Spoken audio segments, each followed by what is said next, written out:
Assalamualaikum warahmatullahi wabarakatuh.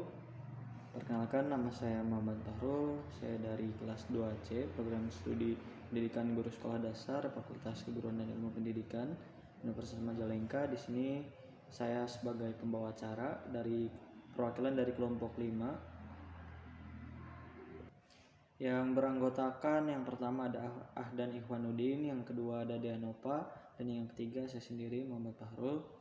Di sini kami akan mempresentasikan materi tentang media pembelajaran pendidikan. Baik, langsung saja kepada pemaparan materi. Materi pertama akan disampaikan oleh saya sendiri.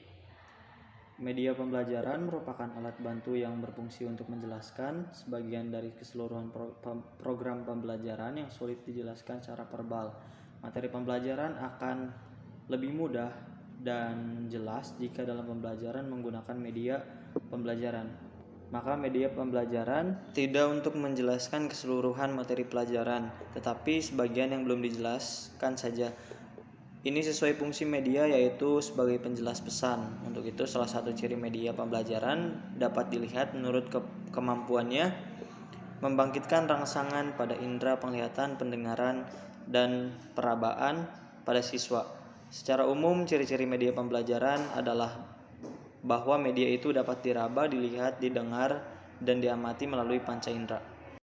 Materi selanjutnya adalah pelopor media pembelajaran pendidikan. Yang pertama ada Wina Sanjaya, Umar Malik, Ahmad Rohani. Selanjutnya ada Dina Indriana, dan yang terakhir ada Yusuf Hadi Miarso.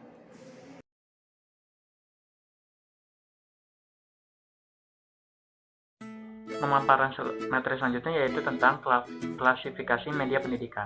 Ada beberapa jenis media pembelajaran yang dapat digunakan oleh guru dalam proses belajar mengajar. Guru harus dapat memilih jenis media pembelajaran yang tepat untuk digunakan dalam mengajar sesuai dengan kebutuhan belajar siswa. Menurut Nana Sudana dan Ahmad Rifai, media pembelajaran dapat diklasifikasikan menjadi beberapa klasifikasi, yaitu yang pertama, dilihat dari sifatnya, seperti media auditif dan media visual dan media audio visual. Yang kedua, dilihat dari kemampuan jangkauannya. Yang pertama, media yang memiliki daya liput yang luas dan serentak seperti radio dan televisi. Yang kedua, media yang mempunyai daya liput yang terbatas oleh ruang dan waktu seperti film slide, film, dan video. Yang ketiga, dilihat dari cara atau teknik pemakaiannya. Yang pertama, media yang diproyeksikan seperti film, slide, strip, dan transparansi. Kedua, media yang tidak diproyeksikan seperti gambar, foto, lukisan, dan radio. Sedangkan menurut Yusuf Hadi Miarso, pengklasifikasian media berdasarkan ciri-ciri tertentu dikenal dengan taksonomi media, yaitu pertama, media penyaji yang terdiri dari kelompok 1, grafis, bahan, cetak, dan gambar diam. Kelompok 2, media proyeksi diam. Yang ketiga, media audio. 4, audio ditambah media visual diam. Kelima, gambar hidup atau film. Keenam, televisi. Ketujuh, multimedia. Media objek adalah benda 3 dimensi yang mengandung informasi tidak dalam bentuk penyajian tetapi melalui ciri fisiknya seperti ukuran, berat, bentuk, susunan, warna, dan fungsi.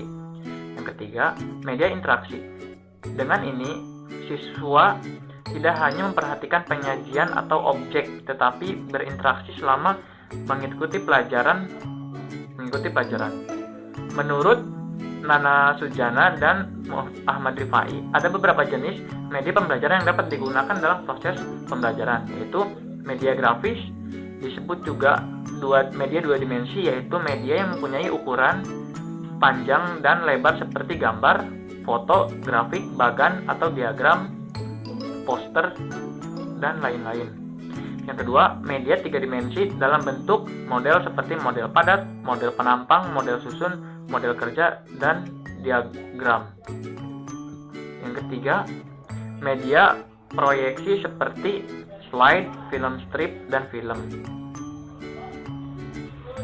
Yang keempat, penggunaan lingkungan sebagai media pengajaran. Dari pendapat dari para ahli di atas, maka secara umum dapat mengelompokkan media menjadi media auditif, media audio, media visual, dan media audiovisual. Jenis gambar dalam pembelajaran bahasa. Media pembelajaran dibedakan menjadi dua macam, yaitu media visual yang tidak diproyeksikan dan media visual yang diproyeksikan. Media visual yang tidak diproyeksikan yaitu yang pertama, gambar diam, misalnya lukisan, foto, dan gambar dari majalah. Yang kedua yaitu gambar seri. Yang ketiga yaitu wall card atau berupa gambar denah atau bagan yang biasanya digantungkan di dinding. Dan yang keempat yaitu flashcard atau biasanya berisi kata-kata dan gambar untuk mengembangkan kosakata. Sedangkan media visual yang diproyeksikan yaitu media yang menggunakan alat proyeksi sehingga gambar atau tulisan tampak pada layar.